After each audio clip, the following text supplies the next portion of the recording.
निश्चितच अजितदादा एक महाराष्ट्राच्या राजकारणातील अनन्यसाधारण महत्त्व असलेले हे नेते होते.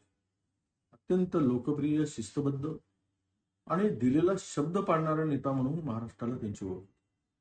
धडाडीने निर्णय घेणं, सकाळी 7 वाजता उठून कामाला लागणं आणि जनतेचं काम करणं.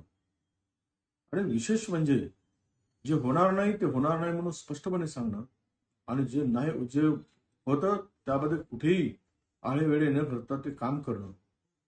असा स्पष्ट वक्ता, असं एक ज्याला आपण म्हणू की फार क्वचित असे नेते होतात.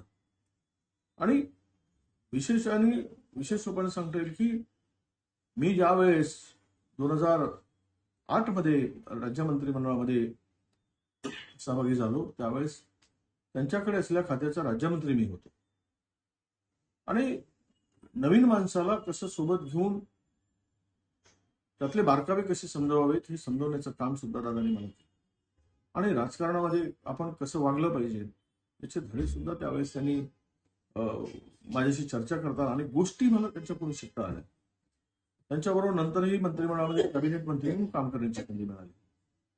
गेली 25 वर्ष सातत्यानं त्यांच्याबरोबर कधी सत्ताधारी बाकात तर कधी विरोधी बाकात बसून काम करण्याची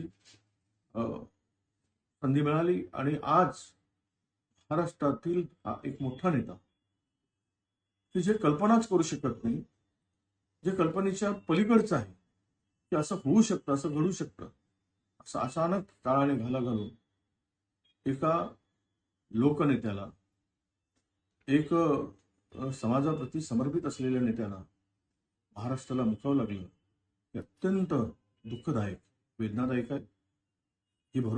ही हानी भरून न निघणारीच आहे. मी ईश्वराला प्रार्थना करतो की त्यांच्या कुटुंबियांना आणि त्यांच्या सर्व प्रेम करणाऱ्या प्रतिष्ठांना, पक्षातील सर्व लोकांना या सगळ्या दुःखातून सावरण्याची शक्ती, बळ ईश्वर देवो अशी ईश्वराला प्रार्थना करतो. आणि न भरून निघणारी हानी झाली महाराष्ट्राची प्रचंड ही हानी. मला वाटतं की अजितदादाच्या निघून जाण्याने झाली. ही पोकळी कधी भरून निघणार नाही असं